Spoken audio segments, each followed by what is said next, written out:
Welcome to this new video about the Crew Motorfest, where I'm giving you an exclusive sneak peek at some gameplay from the new season, which is coming out on July 1st, 2026, Season 10. So today, I'm going to show you all the big new features of this Season 10. Well, almost all of them. There are 2 or 3 that I'm saving for another video, because there are really some things I want to spend more time on to really go into detail about the new update. But today, we're really going to try out most of the new features of this Season 10. And of course, we're also going to test out 1 or 2 new cars in particular, namely the 2 new Alpines, since that's actually one of the big new things this season. The Alpine brand is finally coming to the Crew franchise. We've waited years for this brand, asking for it since the Crew 2, and it's finally coming to the Crew Motorfest, with already 2 models that we're going to test today and customize, just to see if they have any special features, customizations, or if they're simply good to drive. There's the A110R Ultim that you see here, which is added in Street Tier 2, and there's also going to be a hypercar, the Alpine Glow, if I'm not mistaken, which is a hydrogen hypercar that's also in the game, and that we're going to test in this video as well. As usual, feel free to let me know in the comments what you think about the new features this season.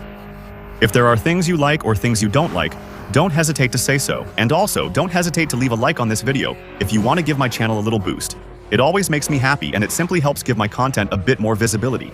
With Season 10's arrival, the Crew Motorfest's update schedule will accelerate. Previously, there were 3 seasons each year, 1 every 4 months.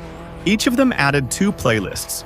Sometimes those playlists were really good, but sometimes they had nothing to do with each other, and, it was starting to feel like some seasons were lacking a bit of coherence. Now, starting with Season 10, there will be 4 seasons per year instead of 3. A new season will launch every 3 months, offering more varied themes. However, each season will focus on just 1 playlist. The playlists you'll see will generally be longer than the previous ones. So let's say that in terms of new races, in terms of new things to try out in the game, normally, we should come out ahead, especially since having 4 themes per year instead of 3 will also allow players who don't like a season's theme to not have to wait as long as before to hope for a new one and get back into the game. I'll show you a quick preview of the new playlist, which will focus on the Motorfest Late Show. It's a kind of TV show that was integrated into the game. It doesn't exist in real life and was created for the game. A show that will focus, let's say, on car culture. So I'll let you enjoy the cutscene for those who don't care, or those who don't want to watch it in English, or just don't want to get spoiled.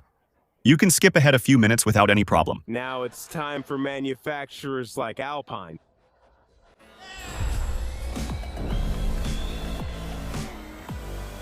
Just the name. Alpine makes you think of the Alps. Huge vistas. The thrill of a fast, steep descent. Well, except that Alpine's actually based in Normandy, of course. Don't bring your skis there, trust me.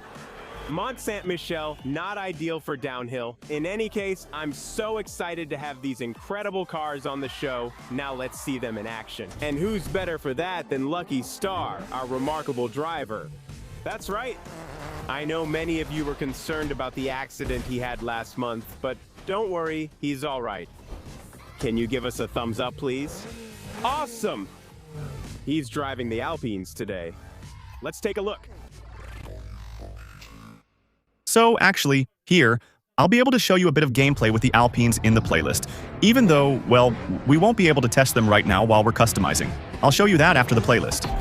But a pretty cool thing, this playlist seems to focus on a TV show that mixes in a bit of humor, with a bit of background on the different car brands, with a bit of a Top Gear vibe, let's say, but in a format that's a bit more adapted for a video game.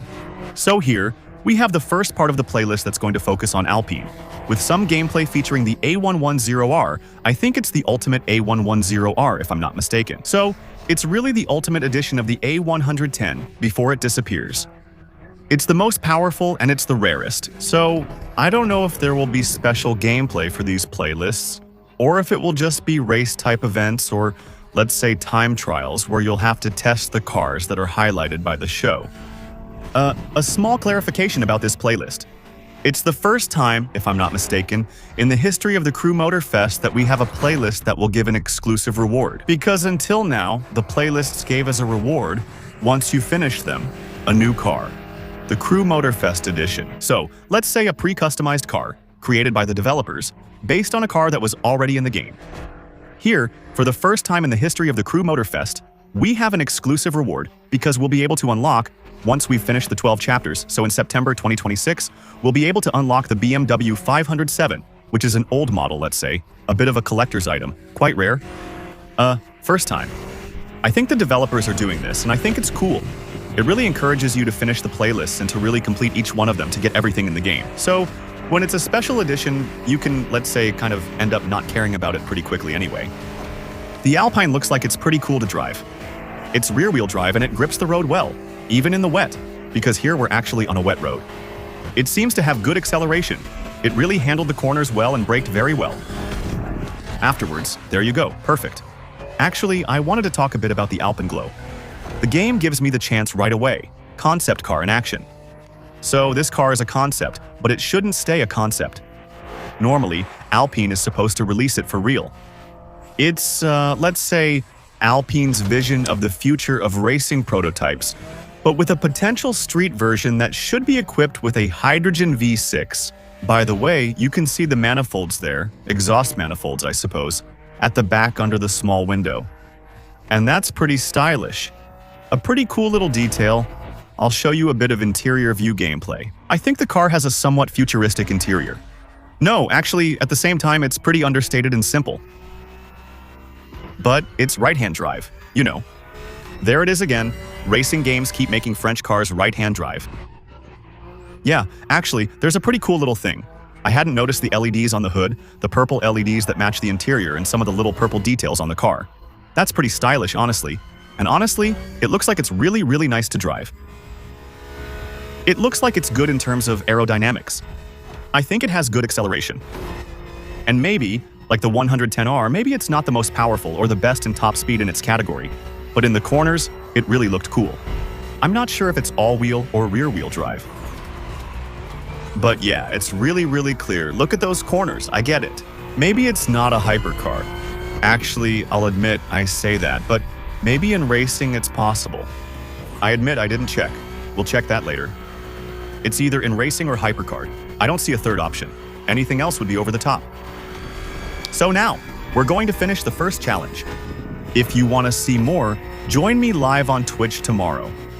As soon as the update files are available, I'll do a first look stream of the playlist and check out the Grand Tours, which is a great new feature. I'll discuss Grand Tours more later. Indeed, the developers have added a new race to the game called the Hawaii Grand Tour. It's going to be a time trial, a pretty long endurance race compared to what we're used to seeing on the Crew Motorfest.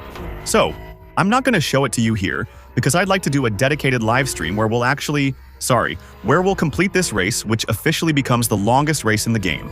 It's an event that will last about an hour, that will cover, if I'm not mistaken, several hundred kilometers and will make a sort of loop passing through the most famous places on the Crew Motorfest map. It's not a Goliath that takes you around the whole map like in Forza Horizon. Here, it's more of a big event that will retrace, let's say, the most well-known, the most iconic places in the game. So that's something new, and this new feature will also have an exclusive reward. And I think that's really cool. Honestly, they need to keep going in this direction. It's really, really good. Because by finishing this event, if you manage to do it in under 58 minutes, you'll unlock the Ferrari 250 GTO for free, which is also a new addition in this season. 10. A new feature, if I'm correct, is that about 100 props were added to the Crew Motorfest in Track Forge mode. It's the creative mode, let's say, kind of like the Heaven Club in Forza Horizon, but in the Crew Motorfest, which lets you create your own cities, environments, and tracks. They've added a new set of pieces and props that you can use, which I believe is called Street and Toge. So, about 100 pieces that are really focused on adding buildings and roads, let's say, a bit more winding, with props that are sometimes a bit less official than the ones we've had so far, which were really race-oriented. Here, it's going to be more like creating an open-world type map. There are also quite a few new cars for this season. So obviously there's the Alpine A110R Ultim, there's the Alpine Glow, but in total, for this Season 10, there will be 18 new cars. That's pretty good, honestly, for 3 months. That's 6 vehicles per month. And so, at 6 vehicles per month, well, we're completely at a level comparable to the seasons of Forza Horizon 5 and Forza Horizon 6. It's true that back then, there was a bit of a gap. Crew players said updates added fewer cars than Forza Horizon. Forza Horizon 5 or 6 adds about 5 or 6 new cars each month. And now, we've also reached that number in this Season 10. So that doesn't necessarily mean it will always be like that for every new season, but it's a lot. It's still nice. So, among the new things, I'll give a few examples. I don't necessarily want to show them to you, but I'll probably make some dedicated videos about these new features in the coming weeks, in the coming days. So, make sure to subscribe. You'll get videos on all your interests in the Crew Motorfest.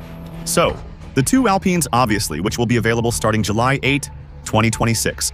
So you'll have to wait a week to get them. They'll both be included in an elite bundle, which means, if I'm not mistaken, that you'll be able to buy both at the same time with a small discount. The Delage D12 will also be added, which is a French brand hypercar with a V12. The original 1968 Fiat 500, which in my opinion will be in Street Tier 1, so that one will arrive as soon as August 5th. On September 2nd, these cars from the annual pass will be added. The 1953 Chevrolet Corvette C1, as well as a custom Chevrolet pickup called the Ring Brothers. So, these will be added soon, indeed, and in the year pass. At the same time, at least 3 new cars will be added to the dealership. The 1993 Lancia Delta in Street Tier 1 Suzuki Hayabusa, so a new motorcycle. And that's cool because we haven't had many in the game. The Hayabusa will be added in Street Tier 2. And a new hypercar, a new brand actually, because I think there aren't any cars from them in the game yet. The BMW Motors Fenrir Supersport from 2021, added at the same time, so as you can see, the BMW 507 and the Ferrari 250 GTO, which means we know about 11 out of the 18 models that will be coming in Season 10. I also think that the Lamborghini Fenomeno will be added for the simple reason that we see it in the playlist trailer. The one I showed you earlier, we see it parked. I think it will be added this season. As for the rest, we'll see. There might be some surprises, and maybe some small elite bundles added gradually. I'll now give you more details on the Ascendus A110R, which has 350 horsepower and weighs 1,100 kilos. It's true that originally the Alpines, I think, had around 275 horsepower in the first generations. They're much more powerful now, especially the A110R Ultimate, which truly has the matching aero package. Really, it's not just for looks. It gives it a nice appearance, but mainly, well, it helps the car have good handling and it really gives it a lot more performance. Actually, this car really has supercar level performance and also the price of a supercar, because I think it's very expensive. The Alpine Ascendus A110 Ultim is really expensive. We might be able to customize it, though I haven't checked yet. So, we actually have Alpine paints.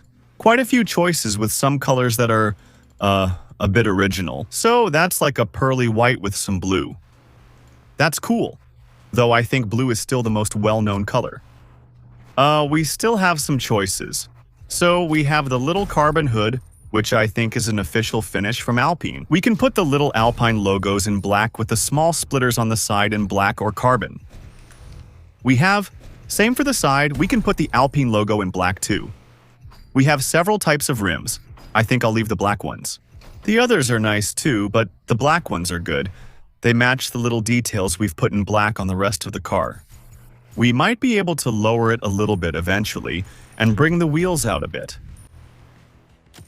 It won't be too bad that way. We'll keep the calipers Alpine color. I'll keep the small mirrors body color. Otherwise, it would be too much.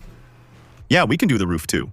No, not the whole roof. The door pillars, well, the door pillars, the roof pillars, the door pillars, well, the door, the roof pillars. In carbon or in black. That's pretty cool too. The rear wing? Yeah, you can go full black roof, or carbon as well, that's pretty nice. Okay. The round wing in carbon too. I feel like you can almost make it fully carbon. Nice little detail with, that's stylish. The little Ultimate logo on the round wing at the back, I totally approve of that. For the rear, it's the same. You can add carbon splitters on the sides and some custom work inside, with several colors and also several finishes. So I'm taking a look. Either leather or I suppose it's Alcantara. No, that's not it. Yes, that's it. Yeah, that's it. For the steering wheel, you can pick leather or Alcantara. So, quite a bit of customization, and maybe also a good car with the upgrades. We're going to install the performance parts on it. Let's see how it turns out. On the performance side, we're reaching 570 horsepower. Yeah, with performance that's pretty good, but strangely, It's more of a good car for acceleration and top speed, and not really a good street-tier car for cornering. We're going to go test it and improve it right after. But just before that, I'll show you the customizations for the other Alpine, but there aren't any. Well, since it's a concept, that was kind of expected. We're going to test our Alpine on the traditional Kissimmee circuit, and we'll see what it's capable of in terms of lap times. Just so you know, unfortunately, since we're on a special save of the Crew Motorfest that lets us test updates in advance, I'm not connected to the regular servers, and I'm not sure we can compare the lap time we get here to the other times I've already done in the game, or to the times set by other players in the Crew Motorfest. So here, let's just say it's more for reference, and mainly to see if we notice any flaws or strong points in the handling. And it's true that, strangely, in terms of strong points, the menus for this car said it didn't have much grip, not much lateral hold, but actually, I think it turns pretty sharply. So it actually turns almost better than some hypercars. So they did pretty well on that front, even if I don't think it's the best. I think it's a really good car considering the handling, but I have some doubts about whether it can really perform in a straight line. On the other hand, the braking is incredible. I have some doubts about whether it can hold up against the current Meta Street Tier 2s, which are much more effective in a straight line. I think it's really good in corners. But I think it's lacking in power, since it only has 500 horsepower, compared to some street tier cars which are much more powerful.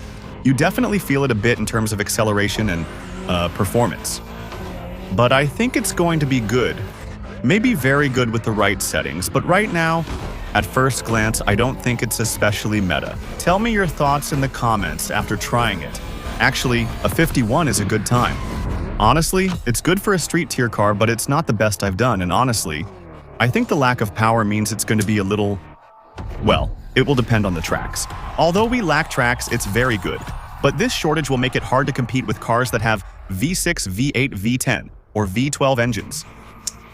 So, there you go, end of Season 10. Like I was saying, we've tested quite a few new things, but I'm not going to show you everything today. There are some things I'd like to show you separately, especially the new Grand Tour mode, the new drift physics, and some other new cars that are available, which I'll present to you in a video.